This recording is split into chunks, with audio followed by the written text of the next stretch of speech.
No matter how fast he pedals, Venkat Singh can't keep up with the cost of living. At 49 years old, he's working a bicycle rickshaw for the first time in his life because he was laid off from his job as a handloom operator after 20 years.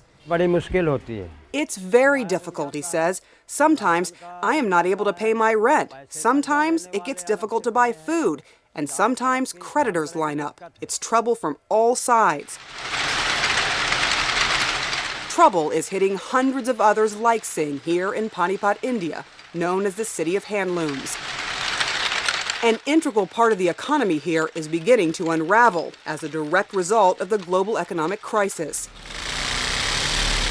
2 years ago, factories here stitched together more than $650 million worth of mats, carpets, and other textiles for export to the West. Now, orders from recession-hit countries are plunging.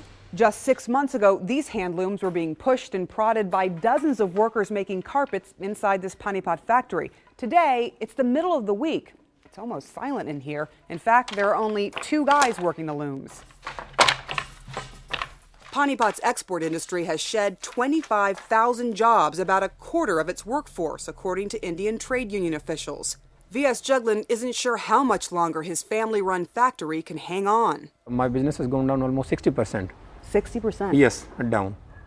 In the last 6 months or 7, and we are not very hopeful also about another 6 months or so.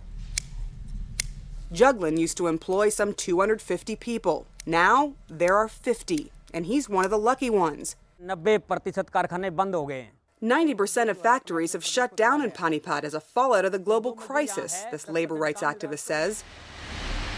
Many of the workers are migrants who traveled from destitute villages. But this economic turn of events is forcing thousands here to consider very difficult options. They can try their hand at jobs that pay a fraction of what they used to make, like Venkat Singh, or go back home to face a very uncertain future. Sara Sidner, CNN, Panipat, India.